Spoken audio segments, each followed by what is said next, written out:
countries are still there. He provided Kargil की in लड़ाई that से लेके difficult time. गलवान की लड़ाई तक जितना भी आर्मी के साथ हमने काम किया एक्सप्लोरेशन का, ग्राउंड वाटर का, जियोथर्मल का, और ये फोर्सेस भी हमने काफी घूमे वहाँ पे। During COVID, we were at home, but he was there in the glaciers. Galwan की लड़ाई वो तो उठा लिया सर इन्होंने कि गलवान में लड़ाई होगी तो चलना पड़ेगा हमको। तो ये रिग सिस्टम हमने चलो बना दिया। नहीं चलती है पर अब इसको म्यूजियम का ही पार्ट बना दिया। हाँ, this is part of history. ये जो पत्थरों पे आप चल रहे हो ना सर, अब ये 20 मिलियन ईयर्स पुराने पत्थर हैं। ये कसौली सैंडस्टोन से हमने बनाए।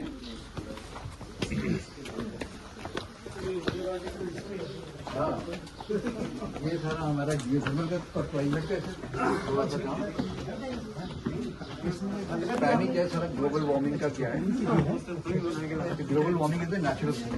अच्छा, हाँ, अर्थ का तो टेम्परेचर कभी जैसा तो रहा नहीं कोई कर बोलना तो कूलिंग ही चल रही है। अभी हम पहले म्यूजियम में विजिट करते हैं, उसके बाद हम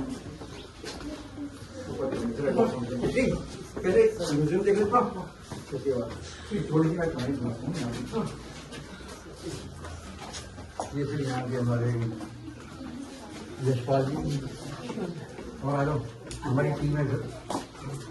ये हमारे पुराना जी हैं, ये मैनेजर हैं यहाँ के, पूरा देख रेख करते हैं। वो कर्मी का है और ये गीताराम जी, ये लोग ऑफिसर, ये सब सर क्या था, इसका नाम हमने रखा था टेक्सास फॉसिल। तो टेक्सास क्या है, तो वो एक कहानी है। तो टेक्सास एक समुंदर था, अभी लोग आपको कहानी। तो ये जो बने हिमालय, तो उसके एविडेंसेस क्या क्या थे हमारे पास, तो वो लोगों को मतलब हमारे को जर्नलिस्ट को तो पता ही होता है, लेकिन क्या क्या एविडेंसेस थे वो सारे के सारे। हाँ जी, हाँ जी। तो समुद्र के जितने भी एविडेंसेस थे वो सारे हमने यहाँ पे इकट्ठे किए। तो हमारे पास 4.5 बिलियन ईयर से लेके और राम सेतु कैसे बना, तो पूरी एक लंबा स्ट्रेच है, उसके सारे जियोलॉजिकल एविडेंसेस क्या क्या हैं वो सारे हमने म्यूजियम में रखे हैं। अच्छा, तो right from the first rocks से लेके राम सेतु के बारे में सारी कहानी है हमारे पास यहाँ पे। तो ये टेक्सास की कहानी है सारी।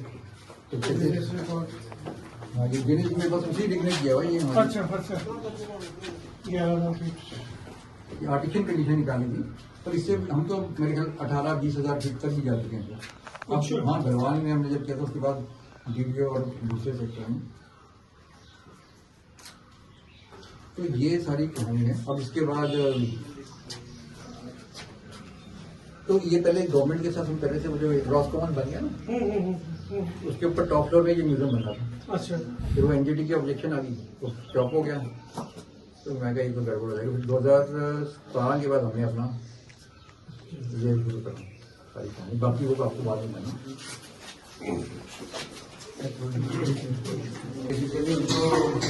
जबकि यहाँ पे आएगा तो अपने कल्चर के बारे में बच्चों को पता होना चाहिए सारा।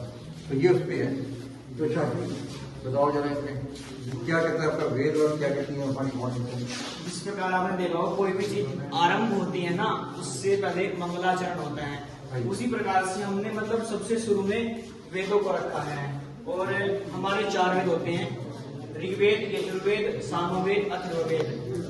हमारे वेदों में विज्ञान है। जिस प्रकार से आप देखते हैं जो साइंटिस्ट होते हैं, रिसर्चर होते हैं, वो रिसर्च क्या करते हैं किसी भी चीज के ऊपर, तो उसके बाद वह रिसर्च उनकी जब सफल होती है वो आगे चलती है। उसी प्रकार के जो पहले ऋषि एवं महर्षि मुनि होते थे वो एक एक मंत्र पर रिसर्च किया करते थे बहुत ज्यादा।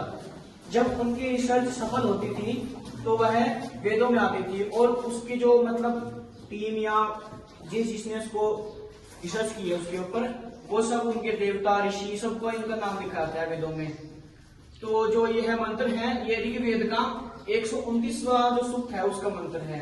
इस सूक्त का नाम है नासदीय सूक्त। इसमें बेसिकली 7 मंत्र हैं जो यह बताते हैं सृष्टि विज्ञान के बारे में, सृष्टि क्या है, किस प्रकार से इसकी उत्पत्ति हुई। ये मंत्र का अर्थ है ना सदासीनो सदासी नासी दजोनो व्योमा प्रयत किमा वरिहा कुकस्य सर्वन्नभा किमासी दहनं गंभीरम न आसित सत। जिस समय सत सच बोलते हैं स्वभावात्मक पदार्थ को, जिसका मतलब महसूस किया जाए, जैसे पत्थर रहा, कुछ भी जिसको हम महसूस कर रहे हैं। असत बोलते हैं पृथ्वीलोक, अंतरिक्ष इत्यादि इत्यादि। जब ये कुछ भी नहीं था तो सृष्टि किस प्रकार से अपने वास्तविक रूप में कैसे आई, कैसे कैसे, ये सब मतलब वेदों में बताया गया है ना सदी सुख के ऊपर। उसके बाद फिर रिसर्च की बात आगे चलती है। तो ये सर ये जो इंडियन इंस्टीट्यूट ऑफ एस्ट्रोफिजिक्स है, लद्दाख में है, जो highest telescope in the world, और इस वक्त इसको कंट्रोल करता है। और ये जो पिक्चर है सारी ओरिजिनल है, स्टार्स पूरी गैलेक्सी की वैल्यू है, इसको सर अपने मैग्नीफाई किया, जो ओरिजिनल पिक्चर है वो है पूरा मिल्की वे है। तो इसमें बेसिकली क्या है कि अगर आप वैदिक स्क्रिप्चर देखो और मॉडर्न साइंस देखो तो ये डेट जो है ऑलमोस्ट इसकी मैथमेटिकल कैलकुलेशन इन्होंने की हुई है, और नेक्स्ट हम इसको वही कर रहे हैं जो पूरा इसको फॉर्मूला करके, और ये सारा का सारा सोलर डस्ट से कैसे कैसे ये बना सोलर सिस्टम, और फिर ये लाइफ कैसे ऑरिजिनेट हुई, और ये मिडल एक्सपेरिमेंट बच्चों को दिखाते हैं कि जैसे हुआ। तो फिर जियोलॉजिकली कैसे तुम उसको करते हो, रिलेट करते हो कि आज की डेट में कैसे बना होगा या पहले कैसे बना होगा, और फिर ये मिडल एक्सपेरिमेंट के साथ ये कंडीशंस कहाँ कहाँ मिलती हैं और कैसे कैसे मिलती हैं, और फिर ये न्यूक्लियोसिंथेसिस हो गया। इंटरेस्टिंग चीज़ ये आती है जब ये सेल का स्ट्रक्चर हम देखते हैं और अर्थ का स्ट्रक्चर देखते हैं तो मिनरल्स की डिस्ट्रीब्यूशन है ऑलमोस्ट सेम है।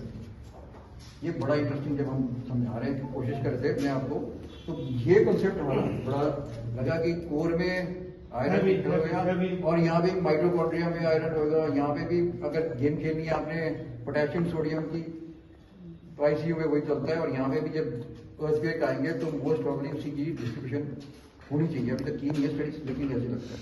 और इसमें भी कैल्शियम और मैग्नीशियम बीच में, और वहाँ पे भी ऐसी प्लाज्मा में, और इसमें भी हमारे इंटरकॉम में।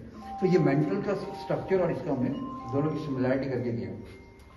अब भाई ये जो सेक्शन है हमारे